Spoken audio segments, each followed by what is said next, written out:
I'm here with Lachlan Thompson, CEO of Goldfields Group. Mate, pleasure. Hello, Mike. How are you? Very well. Now, we're here at Goldfields Tower on Chapel Street in Melbourne at the Beverly Rooftop. Mate, tell me a bit about this tower, first of all, on the commercial side, and a bit about the hospital venue. Mate, thanks for coming in. Great to meet you. We're sitting at 627 Chapel Street, legacy project for Goldfields and our first foray for Marco Gattino and I into the office market. We've done it individually in past lives, but it was an opportunity that was probably a little bit bigger than we were looking for. 2017, we thought there was going to be a significant run on commercial office rents. We were originally playing in and around that Cremorne space. We were the bridesmaid on a number of sites through there, and then through some networks and contacts that we had, this came across our desk and we looked at it and ummed and ahed for 6 months. Just given the size of the project, we knew what we were going to be shooting for, and it was probably triple the size of what we've been playing at, trying to buy down in the Cremorne area. What was the end value of the project? Right now, it sits at the mid 350s. Yeah, right. Yeah. So, and at the time there, when we bought it, what we saw, we had it originally under due diligence at the start of 2017, and we were just a little bit umming and ahhing on where the progression in rents. So we didn't pursue it at that point in time. But then later on in 2017, it came back to us and we looked at recent transactions in the leasing market, and big space too, sort of 1,000-1,500 square metre tenants had gone from mid 400s gross face up to mid to high fives. Right. So all of a sudden that confidence was building. There was this talk of an exit from the CBD, although I think we pulled one tenant in this whole building out of the CBD. So I don't think that's a very real thing. But our feasibility at the time was just shy of $600 a square metre. And on average now we're at 96% full, and we've averaged about $645 to $650 a metre. So it's been a super successful project for us. It's been some challenges along the way. It was the worst leasing market we've had in 30 or 40 years, which meant that we had to deliver something that was the best, and we're super proud of it, and the leasing has been a result of what we've actually put up. Obviously, you guys are very well known in the master plan community space, one of the bigger developers in Australia. The apartment space, a little bit newer for you guys. Yep. We're obviously sitting in a pretty epic hospitality venue at the Beverly. You can see insane views around here. Do you want to talk to us a bit about, when you're thinking about designing a place like the Beverly Rooftop, does that kind of inform any of the thinking for what you're doing in the apartment market in Brisbane and Sydney, and I believe now in Perth as well?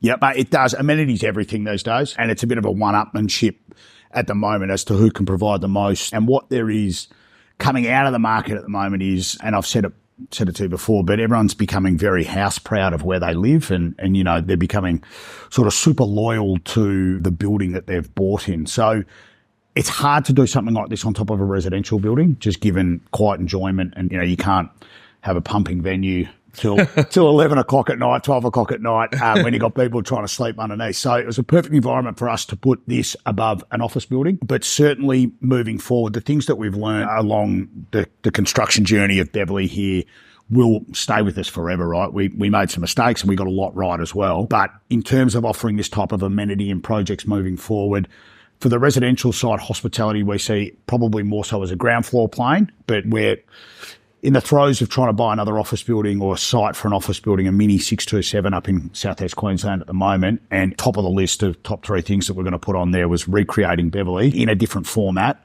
in that office building. So certainly this won't be one of one Beverly, but it will need to be picked on the right asset. Yeah, I think it makes sense. We often say, development experience counts for a lot. And when you've got that multidisciplinary focus where you've got experience in commercial, you've got experience in hospitality, yep, we often see those kind of resulting in some of the best apartment projects. Also with the master plan communities, particularly with the 15-minute neighbourhood strategy that, a lot of the country is pursuing, I think ensuring that the key things and the key requirements that people have, yep, in their day-to-day life are catered to nice and close. And I say this to our team quite regularly downstairs when we're looking at sites. It's simple, but a lot of it is common sense. I know that sounds ridiculous, right? It's not that common these days, sometimes common sense, It's right? not. It really isn't. And I think that's because as an industry, we got spoiled for a very long time. We could buy a site anywhere, market it up, and at a time when interest rates were at record lows, it was very easy to sell product that maybe not have the longevity that we would have, or the industry would have liked. The fundamentals of that market have changed dramatically now, and the best will survive in terms of apartment projects. Yeah. And you're fighting for a much smaller buyer pool at the moment.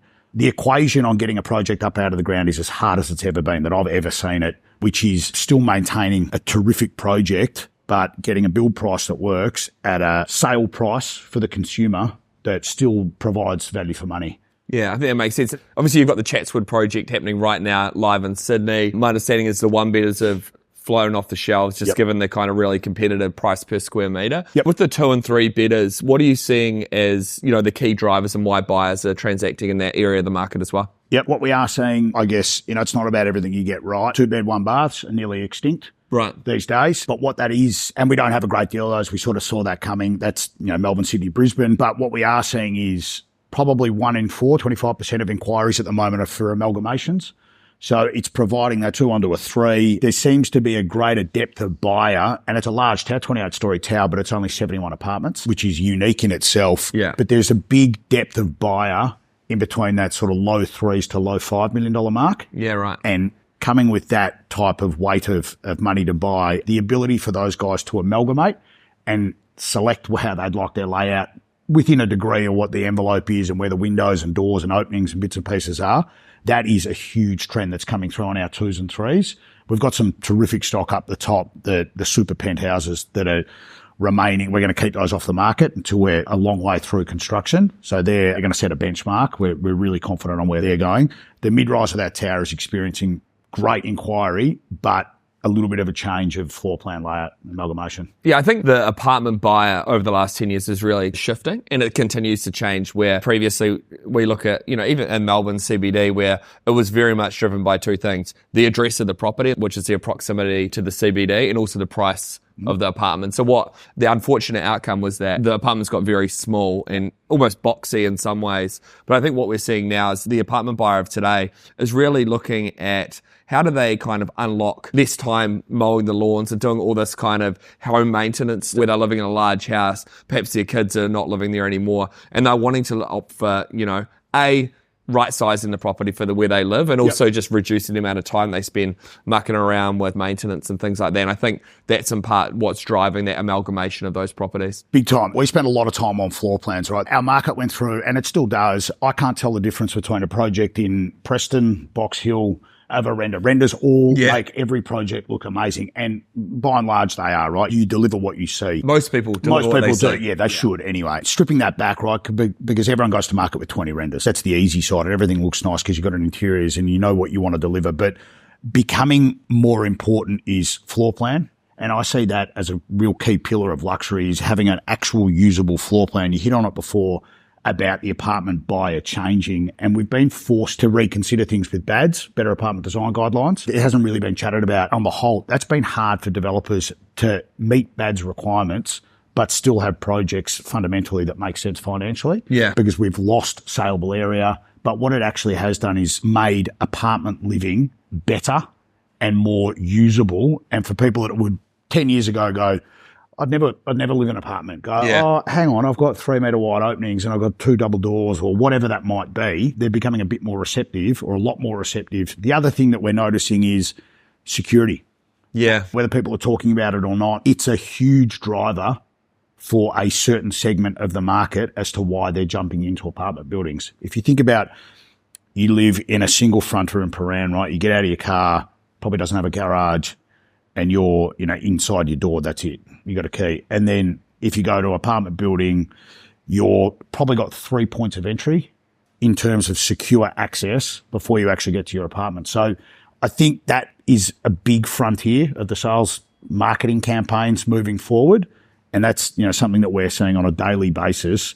We're getting asked those questions. Our agents are saying, tell us more about the CCTV, tell us more about apartment entry, access, airlocks, things like that. So that's another trend we're seeing. Obviously, people that work in the market like myself and yourself, we know Goldfields, you guys have got an excellent reputation, delivered a lot of product in the past. Do you want to talk a bit about how many homes you've actually built, how many projects you've done, just to give people, particularly in Brisbane, confidence around that element? Sure. In terms of dwellings, probably in excess of 600 or 700 now across Victoria mainly. Land sales, I couldn't tell you. It would be well into the thousands. In Brisbane specifically, we've got a project in Hayfield, which we've sold in excess of 650 lots over the last 5 years. So it's been a super successful project. That was our first Goldfields foray into the Southeast Queensland land market. And then across the board, Melbourne, at least 2,000 or 3,000 land sales there. Adelaide into the 400-500s. Perth, we're in the first phase of a project in Margaret River, which is going really well. There was a bit of a niche that we identified there when we opened the office.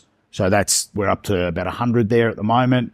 And then Sydney, we've just completed today our 19 super high-end mix between apartments and townhouses in Pymble, which has been a really great project too. Well, mate, we think development experience counts for a lot. You guys have got a ton of that. We're excited to be partnered, and we think the outlook is awesome. So appreciate you taking the time to chat, mate, and good luck. Great to be here, Mike. Thanks very much.